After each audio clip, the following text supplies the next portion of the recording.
Friends, మేము ఈరోజు ఒక చోట వర్క్ చేస్తున్నాం. అదేంటంటే సీలింగ్లోకి వైర్లు లాగుతున్నాం అనమాట. లాగుతున్నప్పుడు వాళ్ళు ఏం చెప్పారంటే హాల్లో మొత్తం 12 లైట్లు, 2 డిజైనర్ ఫ్రేమ్స్ వస్తాయన్నారు.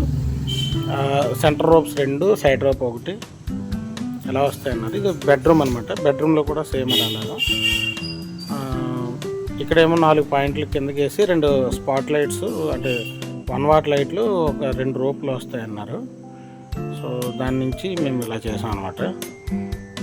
ఇంకా ఈ సీలింగ్లో చేసేటప్పుడు మీరు గమనించాల్సింది ఏంటంటే, ఈ ఫ్రేమ్లు కట్ వెళ్ళిపోయిన తర్వాత మనం వైర్ లాగుతాం కదా, అలాంటప్పుడు కొత్త వాళ్ళు గమనించాల్సింది ఏంటంటే ఈ ఫ్రేమ్స్ చాలా షార్ప్గా తెగుతాయి అనమాట. ఇది చూసుకొని చేసుకోండి.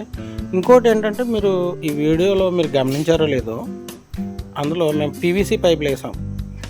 పీవీసీ పైప్స్ ఎందుకు వేసామంటే పాయింట్ ఎక్కడ వస్తుందో మాకు పక్కాగా తెలుసు కాబట్టి మేము పైపులు వేసాము.